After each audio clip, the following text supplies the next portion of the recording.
Alright, I'm going to start with a blank template, just so I can set things up from scratch. Now, the first thing that we're going to do when we have this template set up is we're going to adjust the frame rate. So I go to Settings, go to Recording or Synchronization, and then right here I select 2997 because that's what we determined it was, right? If you're working in HD video, if they recorded in HD, usually it's going to be 23.976 or 23.98 if they round it up. If you use 23.976 for HD video, it works great. 24 frames is for movie, like film. 2997 is usually video. So I'm going to go to 2997. And now the next thing that I'm going to do is I'm going to start addressing SMPTE. Now what does SMPTE stand for? Society of Motion Picture and Television Engineers. That's what SMPTE stands for. And it was a version of timecode that they use now in movies for sync. It's based on hours, minutes, seconds, and then the frames of the movie itself.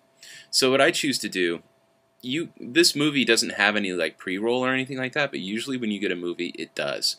And it'll have something called a sync pop, which is a little video. It does a countdown, 6, 5, 4, 3, 2, and then there's usually a blip of sound, and then 2 seconds later the picture starts. Okay, so that is important to keep in mind when you get something from a movie house or something like that, is you want to determine whether they have a sync pop or not. This doesn't. So I'm going to have my movie start at bar 5. So bar 5 equals hour 1. Now universally in the movie industry, hour 1 is always where picture starts. Your first frame of the picture is going to be hour 1. That way you can have a pre-roll. Let's say the sync pop is at 59:58, and then it goes blip, and then at 1 hour it starts the movie off. So it starts at 0 essentially, which is good, and you don't have to have negative numbers. That's great too. So there we go, everything's set up. Now I just have to import the movie. Options, Movie, Open Movie. I'm going to go to the desktop. I'm going to go to the JPEG version of my movie, open it up, and it pops up in front. Now this movie has audio in it, so what I'm going to do is create an audio track, and it's mono, so I'll leave it mono. There we go. Now, Options, Movie, Import Audio to Arrange Window. No Arrange Window selected. Well, that sucks. Let's try that again. There we go. Now, as you see, the first frame of the movie, I told it that the first frame of the movie was going to be bar 5. So automatically the audio showed up at bar 5. So that's great. Now we're ready to work. If I go to the audio there and hit play,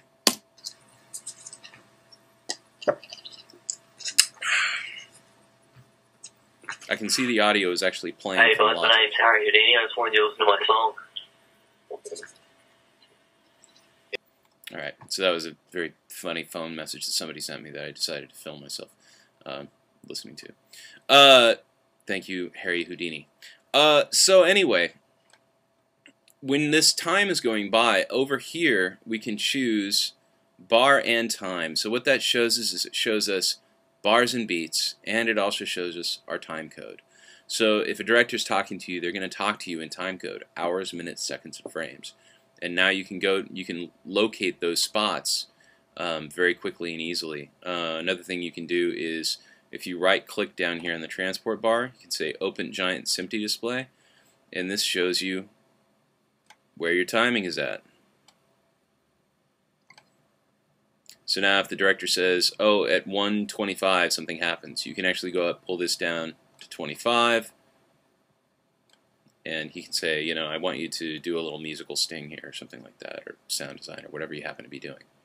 So anyway, that's the basic setup. Now, one other thing I'd like to say, I'm probably out of time already, I might have to split this up into 2 videos, is that when they also when they deliver the movie to you and you're doing music or you're doing sound, it's a good idea to have them ask them to bounce the movie with dialogue on one side and all of the sound effects and music on the other side. The reason you do that is in Logic you can actually tell it, like, it's easy for them to do, for them to export it that way. And in Logic, you can actually come to the bottom of the channel strip and you can say, okay, I want you to just play the left side, or I just want you to play the right side of the file. So you can actually create 2 tracks, put the same audio file on both tracks, and then one track is going to have just the dialogue and the other track is just going to have the sound, and you'll have individual volume control over them.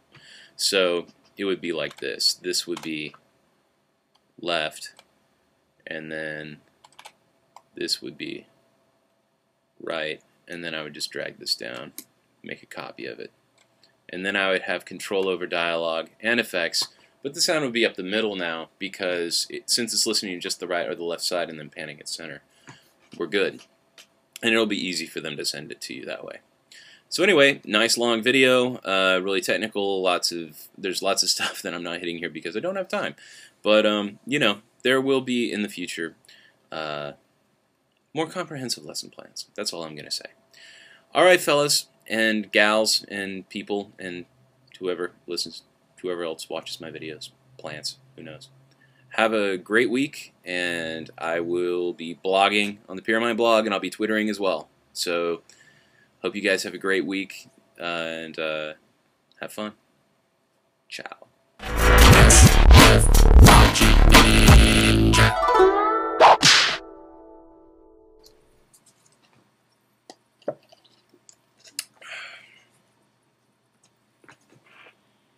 Hey bud, my name's Harry Houdini. I just wanted you to listen to my song. Hey guys. Women